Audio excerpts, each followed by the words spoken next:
Welcome to 1FG Archives here on YouTube. This is Just Chatting Volume 8. This episode, we're going to be looking at my number 5 and number 4 games of all time. So let's get started.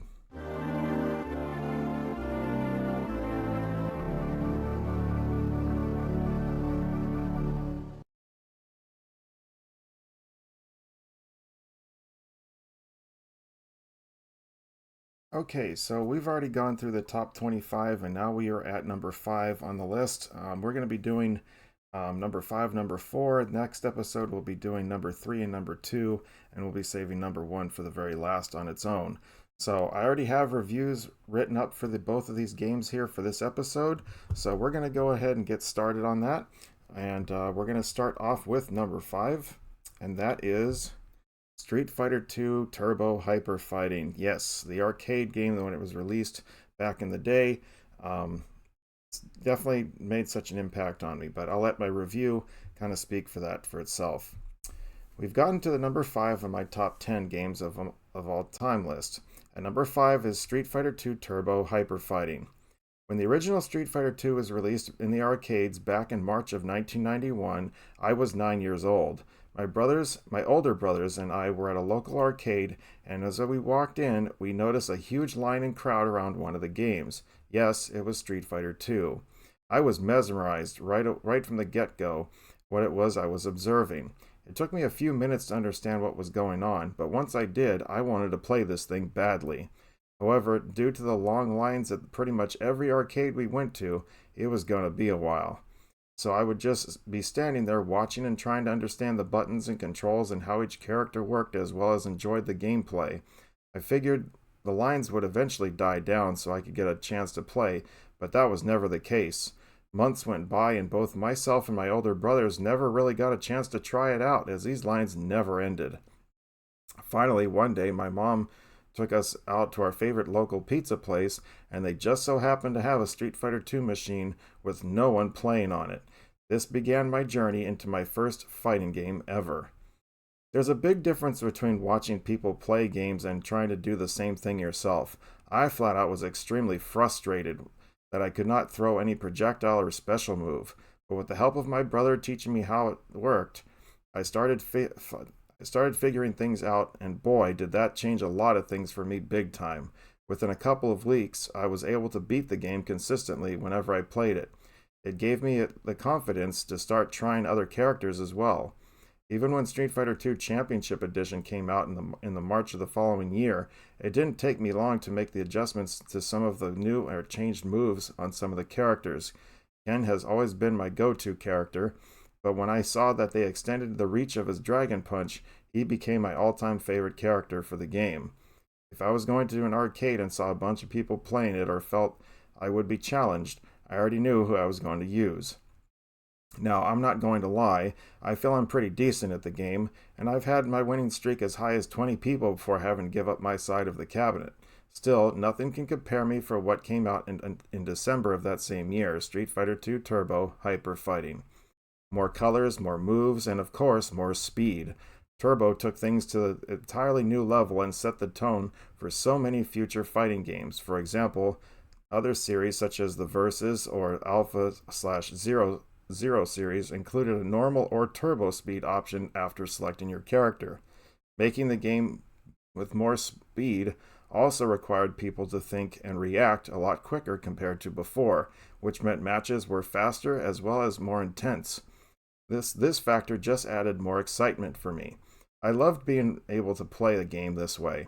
Not to say I still don't enjoy a regular speed game from time to time, but this can really test your skills. I think it also gave button mashers an easier way to link some moves together for quick and cheap little combos from pressing buttons so quickly. Overall, I think this brought an almost entirely new game altogether. There was a lot of adjusting that needed to be made for the timing of certain combos. It made you question how fast or slow you could press the buttons to make things work in your favor and not leave yourself open for an attack. Finding an open arcade cabinet to practice on the CPU was still very difficult to find sometimes.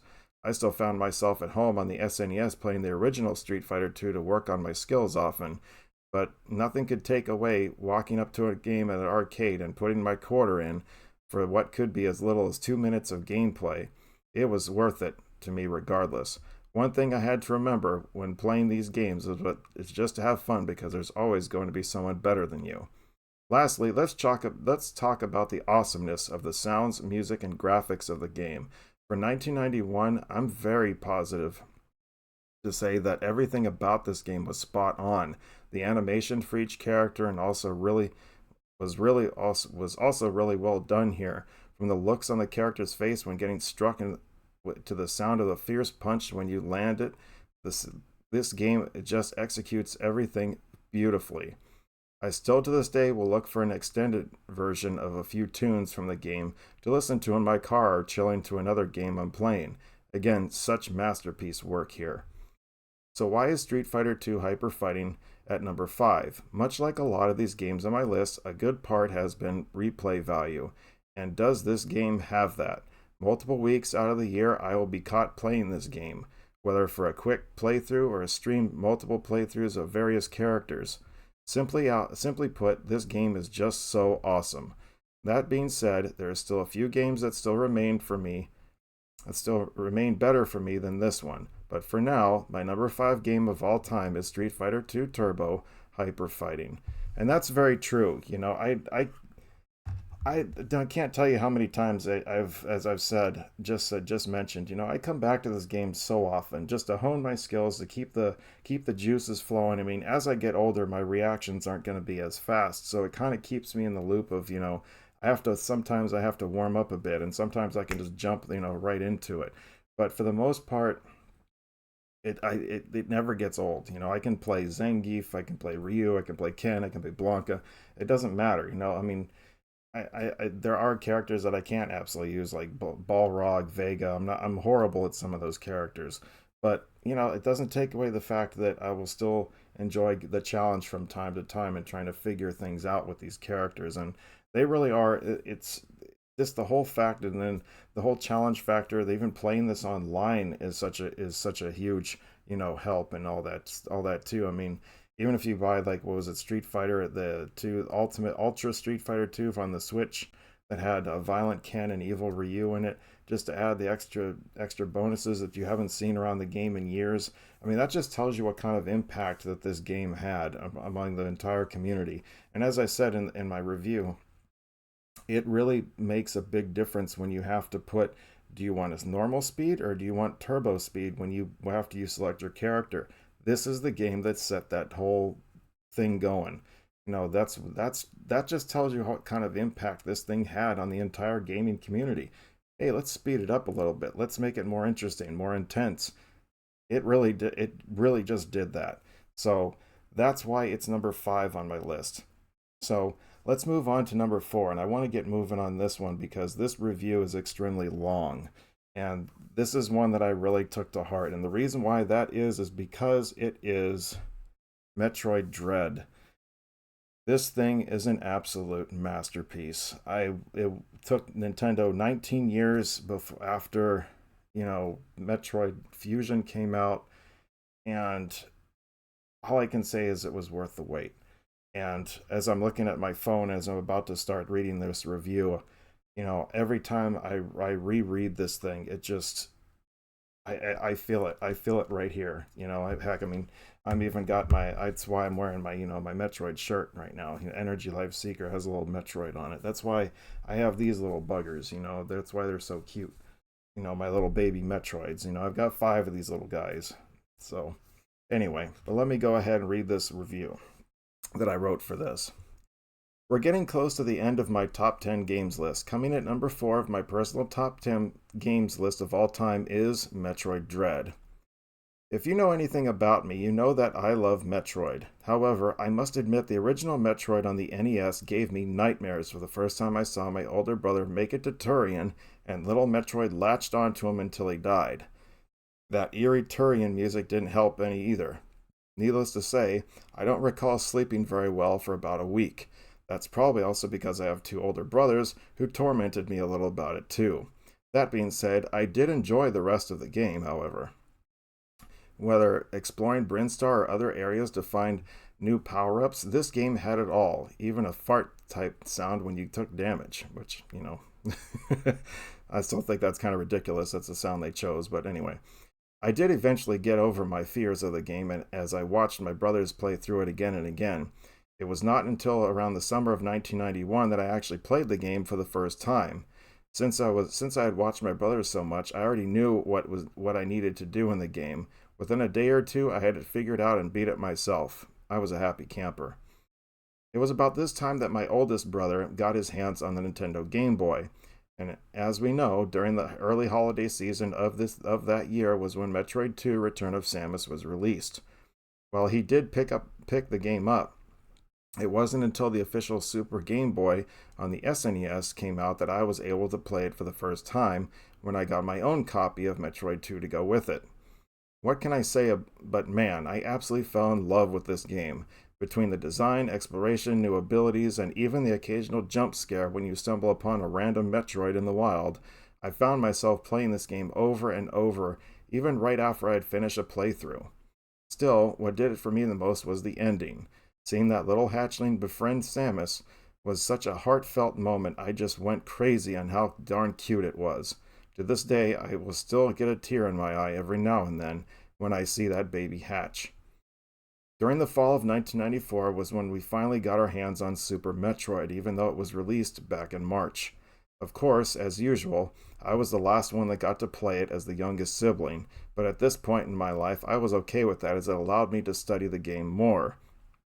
Finally, when it came to get when I did get to, it was another one of those games I just could not put down. My brothers, however, didn't really care for the game overall, so I took it over and showed them what the game was all about. It didn't seem to matter, but regardless, whenever I got the chance to play video games between the three of us, this was the game I was playing. I just loved everything about it. The story, graphics, sounds, gameplay, the list goes on. To this day, my favorite tune from any Metroid game is the tune from the lower Brinstar area. Man, that sucker is beautiful. The only part of the game I was not able to master until literally a few years ago playing a ROM hack of Super Metroid was the dreaded wall jumping mechanic. Still, this did not take away anything from the game not being able to do so.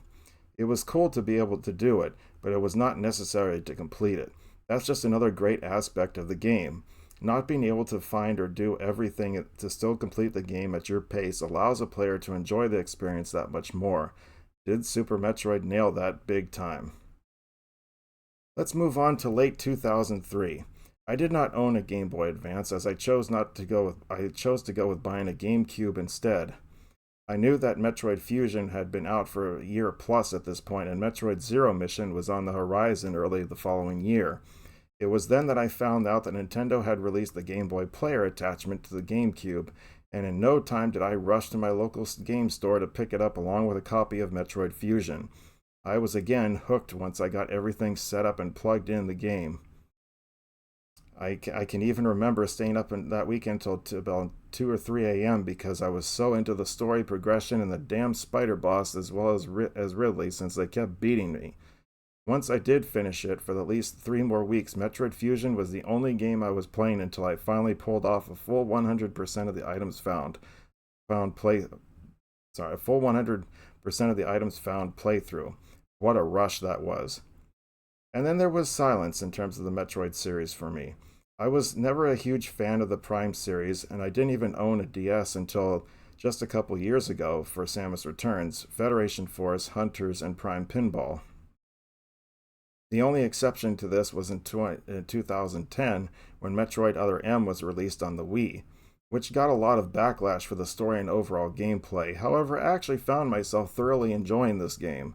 Don't get me wrong, there are some mechanics that I didn't particularly care for, especially having to wait for permission to use certain weapons or unlock them versus finding them like in other Metroid games. But I got used to it over time. It was a great filler in the meantime, considering the game wasn't canon for the Metroid timeline. But once again, there was a long wait and nothing from Nintendo about the series. There was a hint at Prime 4 coming out, but that was now 7 years ago to this day. Keep in mind that's when I wrote this review. We now have updates for Metroid Prime 4 Beyond at this point. That's coming out next year. This madness of waiting for a new Metroid game was getting really old in my book, considering this is one of Nintendo's main franchises. This would now bring us to June of 2021, with Nintendo announcing has a Nintendo Direct showcase online at E3 for the new releases coming out soon. There was a brief announcement that they were still working on Prime 4, but they had something else to show us all. When I saw Samus walking come up on my phone screen, and then the title of Metroid 5 afterward, the OMG factor made me scream and cry tears of joy in my desk at work in celebration. Finally, after 19 years, Metroid was getting an official sequel, releasing on October 8th of that year, called Metroid Dread, which wasn't too far off, but man, those next 4 months were killer. I could not stop watching that trailer over and over again all day long and all week. There was so much discussion with my friends and fellow streamers over how excited we were. One of the main topics that we went over was the simple fact that we were all extremely happy that Nintendo stuck with the tradition of Metroid being a 2D platformer, and that it looked gorgeous from so far from what they showcased. And then October 8th was here. There have only been 2 games that I have live streamed as the game was released: Axiom Verge 2 and Metroid Dread.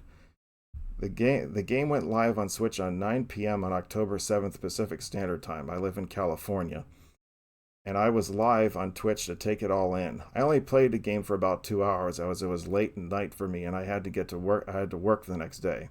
Needless to say, I didn't sleep well at all that night because all I could think about was playing Metroid Dread. And boy, I was so drawn into it what I was able to accomplish already. The controls, the story, the look, the sounds, the gameplay were just simply amazing. I also loved sneaking around areas of the Emmy zones. It gave the game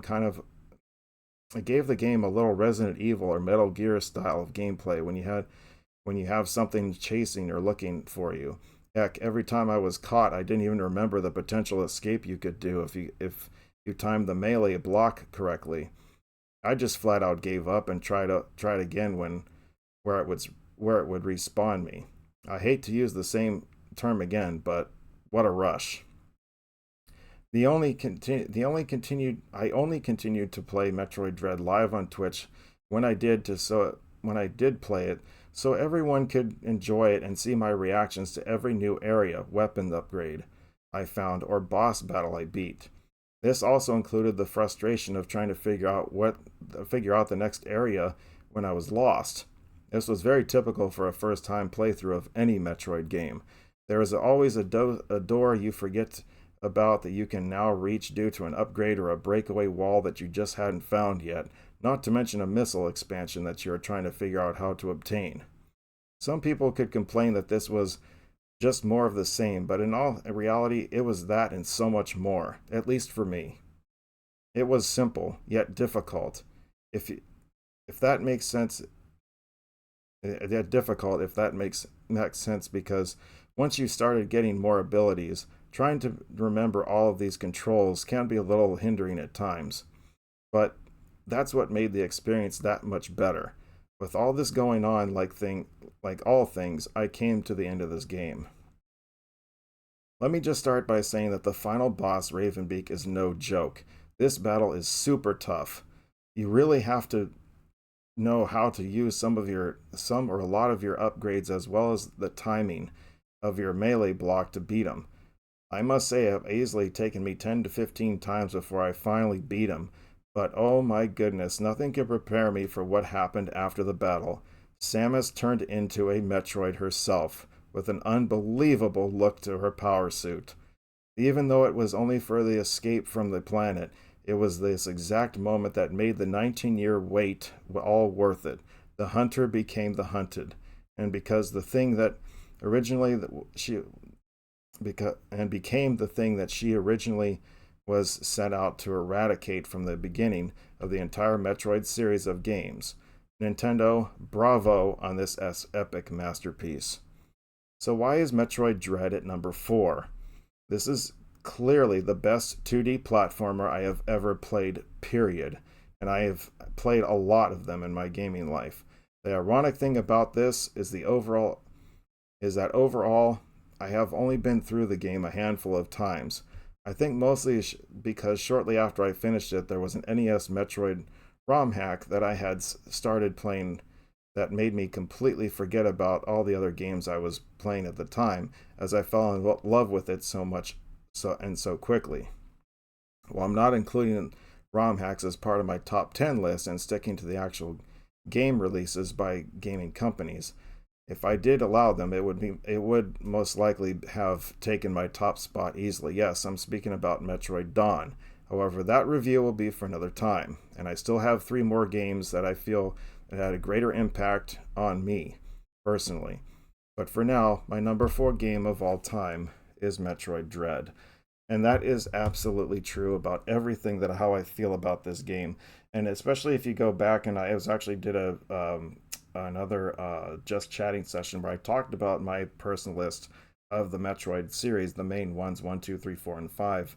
And one thing that I kind of touched on with Metroid Dread, and I touched on it in the review too, was that the whole like sneaking around a little bit. It kind of made you feel like you were like Nemesis, or I said like Metal Gear Solid. You're sneaking around and stuff like that, not trying to get seen and heard or anything like that, so you can actually advance to the next level and all that goodness or next area of the game.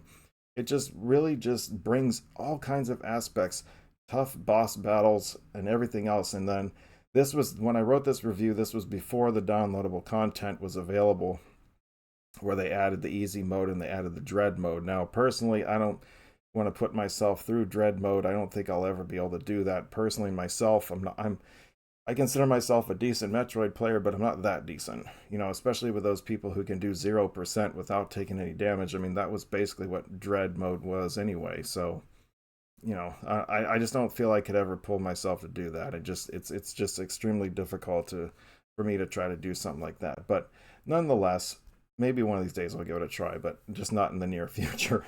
Just not for this guy. But Street Fighter 2, Turbo Hyper Fighting, Metroid Dread. This is such an these both of these games had such impacts on the gaming industry that both of them are still being played today. I understand that Metroid Dread is still fairly fresh, and it's still only a few years old. Um, but it still had such an impact on the overall that it rekindled the fire, that Metroid had, the whole series has brought. Now we have Metroid Prime 4 Beyond, which, as I was saying, I'm not really a huge fan of Metroid Prime, but I don't know, this one seemed kind of interesting to me. I played the first one. I absolutely loved that one. It is on my top 25 games list, and part of the reason why I say Metroid Prime is not is because I'm just not a first person shooter gamer at all. So if you ever want to, play something, beat me up on something, that's the genre you want to go with, because I absolutely suck at those. I'm not gonna lie. But to have a game like that on my top 25 list, Metroid Prime, that really has to tell you something. How much of an impact that on me personally, that what it did for me as a gamer. Just say that, hey, I can enjoy different, all types of games, regardless if it's one of my personal preferences, one of my favorites, or if it's an absolute genre that I hate, type of thing. Um, but I did do most of Metroid Prime 2. I got to the final boss at Dark Samus, and I just gave up because I just kept running out of super missiles. I kept running. I couldn't figure things. I just gave up. I kept running too close to out of time for me to try to escape and all this other. So I just said, what, just forget this. I'm just gonna leave it as maybe if one day I'll come back to it at some point. But and then Metroid Prime 3, I have it on Wii, but I've never actually played it. Um, One of these days I'll probably get to it or something. But for these 2 games here, Street Fighter 2, I mean, as I said, I can play this forever. I can play Championship Edition, I can play the original, I can play Turbo. Doesn't matter to me. It's all going to be the same. I'm always going to enjoy my playthroughs, and the rage when the computer gets, over the top or something. You find that opponent that's just completely way better than you. and you're just like, well, there goes the neighborhood for me, type of thing. But that's half the fun. It's part of a learning experience. I mean, I will admit that when I'm watching like people play these things online versus each other, I'm just like, yeah, I would never be able to compete with some of these guys. And I actually have gone to a gaming expo, California Extreme. I know I've mentioned this before, this event in my previous streams and stuff. That I actually have competed in my little minor tournaments, in those things too. And what some of these people make these characters do, I'm just like, yeah, I would never expect any of this. And I consider myself a decent player at it. And these people can just walk up and just kick my butt, and there's no, like, I was like like a C class or something like that, and they're like AAA or something. That's just, but that could be with anybody. I'm just saying. And then with Metroid Dread, it just, I again, I can't say enough about that game. It it's almost perfection, to me. The smoothness, the complexity, the drama of it, everything about it was just so well done. I can't wait to see what number 6 is going to bring us, when eventually Nintendo comes out with that one. Hopefully we don't have to wait 19 years. Come on, Nintendo. But they need to start pumping out these Metroid games a little more often. It would be nice. I understand there's a lot of things that have to go into it. I've actually um been actually trying to think of working on a ROM hack myself, and I've kind of looked into it a little bit, and I've seen how long these people take. Even though, like, I'm on a Discord with people, with a couple people who are actually developing these things, and these, I'm just seeing what they're going through to create some of these things, and my goodness, man, just, they said, yeah, it took me 8 hours just to do this portion of just this, like, section of the game, and it's just a room essentially, and I'm just like, wow. And sometimes even longer than 8 hours, and all they're doing is just the design of the level. They don't have the character, they don't have Samus running through it, they don't have. I'm just like, geez, man, I don't know, I don't have that kind of time. I'm not the artistic type anyway. The only thing that I've come up with for my ROM for the what I want is the storyline. I have some of the concepts I'd like to include in the game, type of thing. But anyway, I'm not a developer. I just have the storyline, type of thing. I'm trying to put a group of people together, the music, all that stuff, trying to get a group of people, but I just don't have the time anymore. So maybe one of these days I'll get it off. But anyway, so, anyway, that's going to conclude this episode. I hope you have enjoyed my reviews of these two games, of numbers 4 and 5 games of all time, for my personal list of top 25 games of all time. And so next episode, we're going to be looking at numbers 2 and 3. We're getting close to the top. So those of you who are on Facebook, who follow us on facebook.com/OneForsaken Gaming, you already know what my top 3 and 2 are, because I do have a pinned post on that whole thing. I have not even written my number 1 yet. I'm trying to save that one for when I'm probably actually going to do that over the holidays. I don't know quite yet, but I still have to write that review for that number 1 game. But anyway, so you can check me out on Facebook, as I said, at facebook.com/OneForsaken Gaming, twitch.tv/OneForsaken Gaming, Instagram. My Discord is available also over on the Twitch side. The link to it is over there. And also right here, of course, at 1FG Archives on YouTube. So that completes this episode, and we will see you next time.